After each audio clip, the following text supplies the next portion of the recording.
GEAR-5 is out and it is fucking amazing. But I wanted more! Hiyori, Orochi, why the fuck are you in my screen? Ah, god damn, Jesus Christ. My eyes were ejaculating each second Luffy was on the screen. But then this Hiyori and Orochi just made me wanna stab myself in the fucking eye. Man, I would have done what Fujitora did if they managed to drag this even longer. Watching Hiyori and Orochi was like watching an unskippable ad. It was the equivalent of watching your grandparents fuck. Like, I would have rather watched flies fuck than this. Okay, I know next week is going to be much better than this, but the way they promoted this made me think that they would at least adapt 2 chapters instead of 1, but they didn't. Now don't get me wrong, I do really like this episode, but I also fucking hate it. Like, this was the equivalent of getting a handjob from your favorite actress. But for only 2 minutes! I didn't come, by the way. And then she leaves. But before she leaves, she promises to do whatever I want the next week! Why not now? Oh lord, they did us dirty. Cause I really expected him to turn into a giant, run on air and all of that. Cause I saw this. But it's fine, I can still wait. But anyways, yeah, GEAR-5 looks fucking amazing. It looks exactly what I hoped GEAR-5 would look like. But I do have one problem with it, and I think everyone would agree with me on this. Which is everything looks too fast. Like, I wish they slow things down so that we can just absorb everything. Like, the still images of this are fucking hilarious. But the thing is, it goes by too fast. So I do hope they slow it down a bit and even add slow-mo scenes, like the scene from Kung Fu Panda. But all in all, it was a great episode, but I do agree it was overhyped. By the way, thank you so much for the 2.3k subscribers. It really means a lot. Like, I really don't know how to thank you guys. Feet review at 10k subs. Okay, now on to some of the criticisms I've heard about GEAR-5, which I think are complete trash. Like, this is goofy, this is like Looney Tunes, it's not taking itself seriously. Like what? And I see this is a stupid complaint because I'm pretty sure they never watched a single episode of One Piece. This is the equivalent of me, for example, not watching a single episode of Dragon Ball Z, watching the iconic Super Saiyan transformation, and then going, wow, that's it? This man just got angry and started screaming so loud that his hair turned blonde. By the way, did his pubic hair also change color?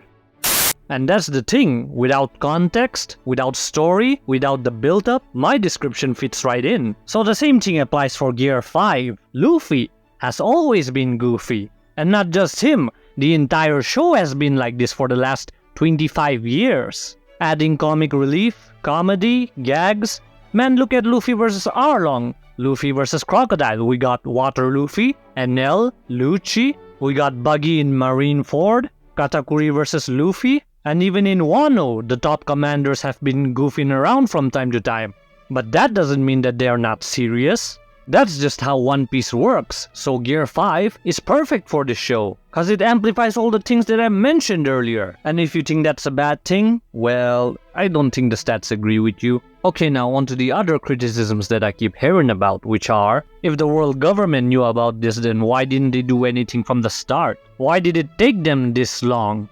See, the thing is, I don't know if you know this, but Luffy has been on his journey for less than a year now, minus the time skip.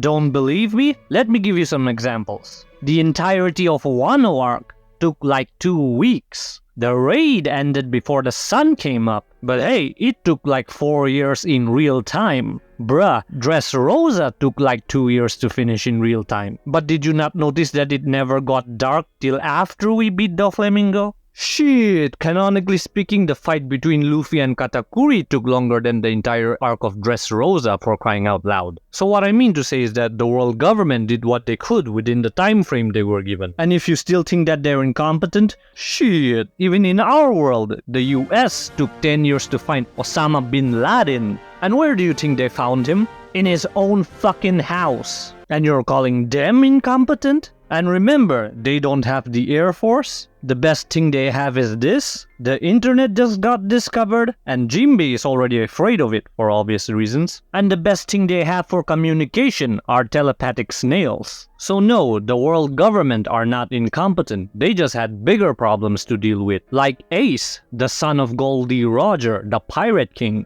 and Whitebeard. And it's not like they didn't go after him. Fucking Akainu ignored Blackbeard, the biggest threat in Marine HQ, just to fist the unconscious 17-year-old. And he only managed to survive because he's the GOAT, and also is the main character. Okay, and the last critique about this GEAR-5 is that it came out of nowhere, and there was no foreshadowing. What? No foreshadowing? Ahem. Luffy has been doing shit Rubber could never do for the past 10 years. Like conjuring fire underwater?